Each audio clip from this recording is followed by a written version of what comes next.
Welcome to the Daily Chronological Bible. My name's Hunter, and we are reading through the Bible in chronological order as a single story. And that story is all about Jesus. We will look at this whole book through the lens of Jesus. It is a revelation of Him, and He has revealed to us the heart of the Father.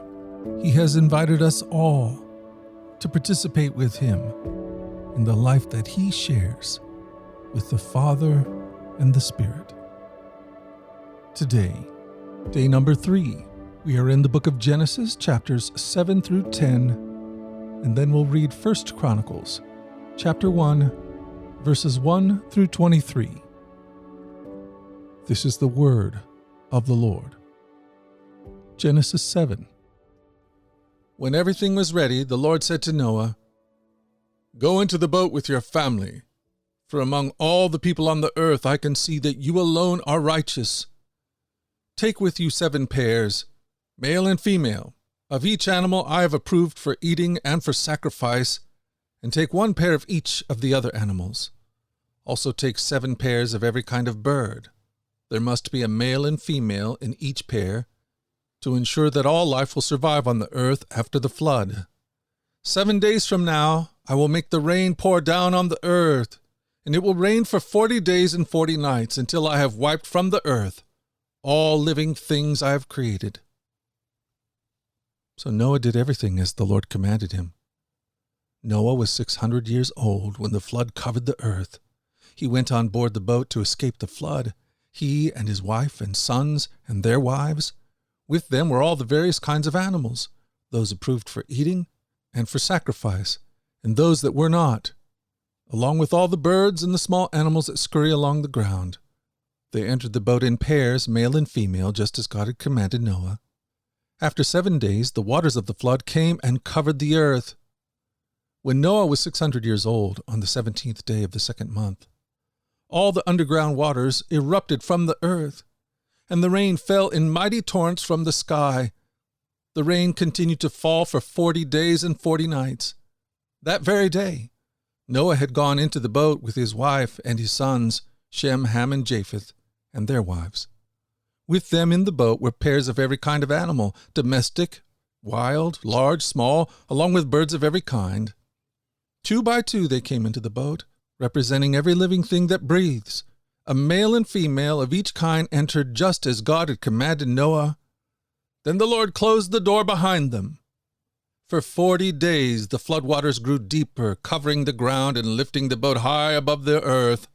As the waters rose higher and higher above the ground, the boat floated safely on the surface. Finally, the water covered the highest mountain on the earth, rising more than 22 feet above the highest peaks. All the living things on earth died. Birds, domestic animals, wild animals, small animals that scurry along the ground, and all the people, everything that breathed and lived on dry land, died. God wiped out every living thing on the earth. People, livestock, small animals that scurry along the ground, and the birds of the sky, all were destroyed. The only people who survived were Noah and those with him in the boat, and the floodwaters covered the earth for 150 days.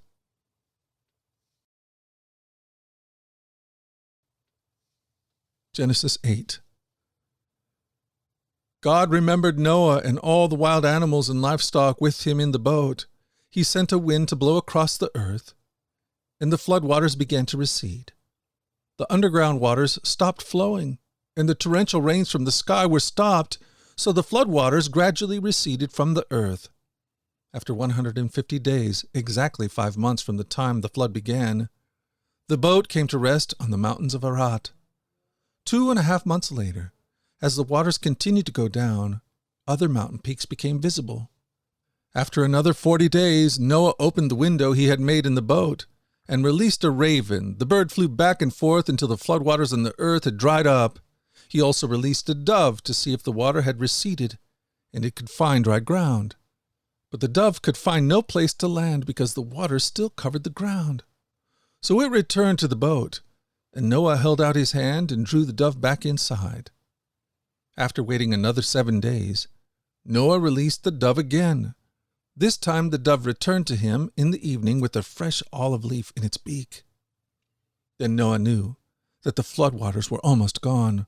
He waited another 7 days and then released the dove again. This time it did not come back. Noah was now 601 years old. On the first day of the new year, 10.5 months after the flood began, the floodwaters had almost dried up on the earth. Noah lifted back the covering of the boat and saw that the surface of the ground was drying. 2 more months went by, and at last the earth was dry. Then God said to Noah, "Leave the boat, all of you. You and your wife and your sons and their wives. Release all the animals, the birds, the livestock, and the small animals that scurry along the ground, so they can be fruitful and multiply throughout the earth." So Noah, his wife, and his sons and their wives left the boat. And all the large and small animals and birds came out of the boat pair by pair. Then Noah built an altar to the Lord, and there he sacrificed as burnt offerings the animals and the birds that had been approved for that purpose. And the Lord was pleased with the aroma of the sacrifice, and said to himself, "I will never again curse the ground because of the human race, even though everything they think or imagine is bent toward evil from childhood. I will never again destroy all living things. As long as the earth remains, there will be planting and harvest, cold and heat, summer and winter, day and night." Genesis 9. Then God blessed Noah and his sons and told them, "Be fruitful and multiply, fill the earth. All the animals of the earth, all the birds of the sky, all the small animals that scurry along the ground, and all the fish in the sea will look on you with fear and terror. I have placed them in your power. I have given them to you for food, just as I have given you grain and vegetables. But you must never eat any meat that still has the lifeblood in it. And I will require the blood of anyone who takes another person's life. If a wild animal kills a person, it must die, and anyone who murders a fellow human must die. If anyone takes a human life, that person's life will also be taken by human hands. For God made human beings in his own image. Now be fruitful and multiply, and repopulate the earth." Then God told Noah and his sons, "I hereby confirm my covenant with you and your descendants, and with all the animals that were on the boat with you, the birds, the livestock, and all the wild animals, every living creature on earth. Yes, I am confirming my covenant with you. Never again will floodwaters kill all living creatures. Never again will a flood destroy the earth." Then God said, "I'm giving you a sign of my covenant with you and all living creatures for all generations to come. I have placed my rainbow in the clouds. It is the sign of my covenant with you and with all the earth. When I send clouds over the earth, the rainbow will appear in the clouds, and I will remember my covenant with you and with all living creatures. Never again will floodwaters destroy all life. When I see the rainbow in the clouds, I will remember the eternal covenant between God and every living creature on earth." Then God said to Noah, "Yes, this rainbow is the sign of the covenant I am confirming with all the creatures on earth." The sons of Noah who came out of the boat with their father were Shem, Ham, and Japheth. Ham is the father of Canaan. From these 3 sons of Noah came all the people who now populate the earth. After the flood, Noah began to cultivate the ground, and he planted a vineyard. One day he drank some wine he had made, and he became drunk and lay naked inside his tent. Ham, the father of Canaan, saw that his father was naked and went outside and told his brothers. Then Shem and Japheth took a robe, held it over their shoulders, and backed into the tent to cover their father. As they did this, they looked the other way so they would not see him naked. When Noah woke up from his stupor, he learned what Ham, his youngest son, had done. Then he cursed Canaan, the son of Ham. "May Canaan be cursed. May he be the lowest servant of his relatives."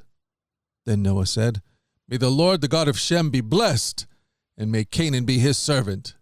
May God expand the territory of Japheth.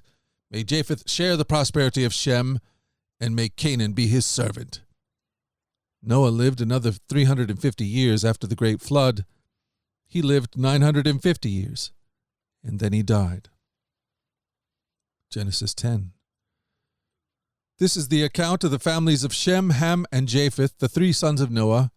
Many children were born to them after the great flood. The descendants of Japheth were Gomer, Magog, Madai, Javan, Tubal, Meshech, and Tiras. The descendants of Gomer were Ashkenaz, Riphath, and Tagmorah. The descendants of Javan were Elisha, Tarshish, Kittim, and Rodinim. Their descendants became the seafaring peoples that spread out to the various islands, each identified by its own language, clan, and national identity. The descendants of Ham were Cush, Mizraim, Put, and Canaan. The descendants of Cush were Seba, Havilah, Habtah, Ramah, and Sabtika. The descendants of Ramah were Sheba and Dedan. Cush was also the ancestor of Nimrod, who was the first heroic warrior on earth. Since he was the greatest hunter in the world, his name became proverbial. People would say, "This man is like Nimrod, the greatest hunter in the world." He built a kingdom in the land of Babylonia, with the cities of Babylon, Erech, Akkad, and Kelnah. From there he expanded his territory to Assyria, building the cities of Nineveh, Rehoboth-ir, Calah, and Resen, the great city located between Nineveh and Calah. Mizraim was the ancestor of the Ludites, Anamites, Lehabites, Nephutites, Pathrosites, Keslohites, and Kahatorites, from whom the Philistines came. Canaan's oldest son was Sidon, the ancestor of the Sidonians. Canaan was also the ancestor of the Hittites, Jebusites, Amorites, Girgashites, Hivites, Archites, and Sinites, Arvites, Zemarites, and Hamathites. The Canaanite clans eventually spread out, and the territory of Canaan extended from Sidon in the north to Gerar and Gaza in the south, and east as far as Sodom, Gomorrah, Admah, and Zeboim, near Lasha. These were the descendants of Ham, identified by clan, language, territory, and national identity.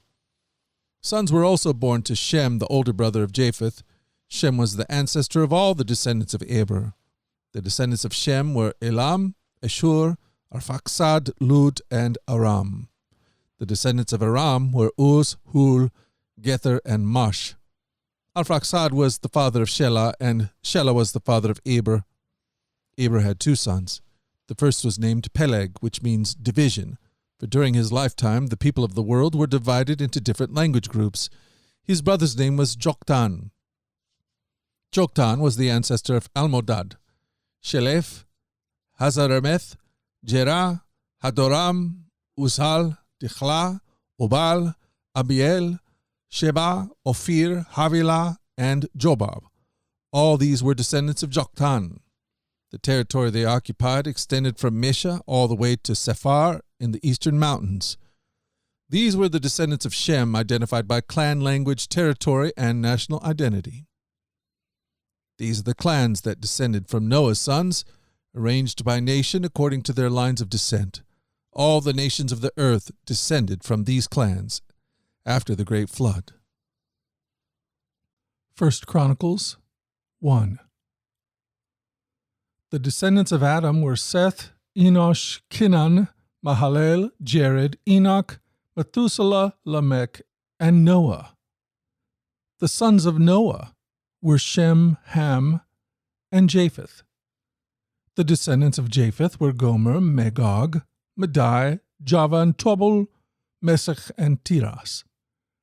The descendants of Gomer were Ashkenaz, Riphath, and Togarmah. The descendants of Javan were Elisha, Tarshish, Kittim, and Rodanim. The descendants of Ham were Cush, Mizraim, Put, and Canaan. The descendants of Cush were Seba, Havilah, Sabta, Ramah, and Sabtika. The descendants of Ramah were Sheba and Dedan. Cush was also the ancestor of Nimrod, who was the first heroic warrior on earth. Mizraim was the ancestor of the Ludites, Anamites, Lehabites, Naphtuhites, Pathrosites, Kaslohites, and the Kaphatorites, from whom the Philistines came. Canaan's oldest son was Sidon, the ancestor of the Sidonians. Canaan was also the ancestor of the Hittites, Jebusites, Amorites, Girgashites, Hivites, Archites, Sinites, Arvadites, Zemarites, and Hamathites. The descendants of Shem were Elam, Ashur, Arphaxad, Lud, and Aram. The descendants of Aram were Uz, Hul, Gether, and Mahash. Arphaxad was the father of Shelah. Shelah was the father of Eber. Eber had 2 sons. The first was named Peleg, which means division, for during his lifetime the people of the world were divided into different language groups. His brother's name was Joktan. Joktan was the ancestor of Almodad, Shelef, Hazarmaveth, Jerah, Hadoram, Asul, Dikla, Obul, Abimiel, Sheba, Ophir, Havilah, and Jobab. All these were descendants of Joktan. So this is the family line descended from Shem. Arphaxad, Shelah, Eber, Peleg, Ruah, Serug, Nahor, Terah, and Abram, later known as Abraham. This is the word of the Lord. Thank you for joining us at the Daily Chronological Bible. You can find out more about our other podcasts at dailyradiobible.com, where people from all around the world come to join us in this journey through the Scriptures, where we allow the Scriptures to point us to the God who is love, the God revealed to us fully in Jesus. Again, that website is dailyradiobible.com. Until tomorrow, let's go forward in God's joy. Let's let His joy be our strength. And let us always remember this, that you are loved. No doubt about it. Alrighty, I'll talk to you again tomorrow. Bye-bye.